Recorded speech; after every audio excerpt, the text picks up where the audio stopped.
Vous avez voté pour qui? RN. Et pourquoi? Parce qu'il faut que ça change. On est à Saint-Éloi-les-Mines, à 1 heure de Clermont-Ferrand, dans le Puy-de-Dôme.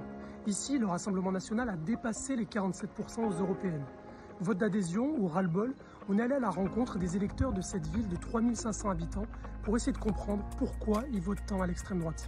On voit bien ce qui se passe, on voit bien qu'il n'y a plus rien qui marche comme il faut, quoi. C'est une crise, il n'y a plus rien qui va, quoi. Voilà. Ben, il faut que ça change, on ne les a pas essayés, alors pourquoi pas? Vous pensez que c'est un vote d'adhésion ou un vote de détresse? Plutôt de détresse, je pense. Oui, j'ai voté pour eux. Oui. Pour qui? Le Rassemblement national. Avant, je votais plutôt pour la gauche. Ça m'inquiète beaucoup parce que moi j'ai connu cette ville, elle votait majoritairement à gauche. Et là, d'avoir partir vers les extrêmes, c'est inquiétant. Je connais certains jeunes, et ils votent par Marine. Et on votera Marine, voilà ce qu'ils me disent. Et vous leur répondez quoi? Vous leur faites la morale?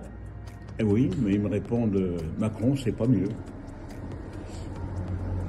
Et c'est un peu vrai. J'ai une amie, elle allait pour Mélenchon, donc... C'est-à-dire? C'est-à-dire on n'a pas les mêmes opinions, hein, ça c'est sûr, hein, toutes les deux. Est-ce que vous êtes plutôt pour le Rassemblement national? Faute de mieux, oui. Moi, je vais voter pour le Rassemblement national, oui, malheureusement. Pourquoi vous avez voté pour le Rassemblement national? Ben, je trouve que les autres m'ont tellement déçu. Mais pour moi, c'était un vote de ras-le-bol, hein, franchement, je vais vous le dire. Hein. Peut-être pour leur donner une leçon, mais je pense que c'est peut-être nous qui allons la ramasser, la leçon. C'était la première fois que vous votiez pour le Rassemblement national? Oui, c'est la première fois. Oui. Avant, je votais les socialistes. Mais bon, ils sont tous morts, alors. Et vous avez voté pour qui? RN. Et pourquoi? Parce qu'il faut que ça change. Alors l'essor de l'immigration, c'est que pour nous, on n'est pas soignés. Nous, Français, on n'est pas soignés.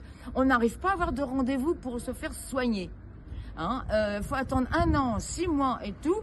Et même si on est humain, parce qu'on n'est pas raciste, on est humain, mais les émigrés, quand ils arrivent, on les soigne.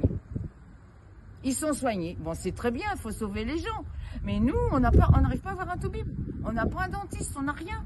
Là, j'ai une amie, elle attend 6 mois pour se faire opérer. Mon mari, il attend 6 mois pour se faire opérer.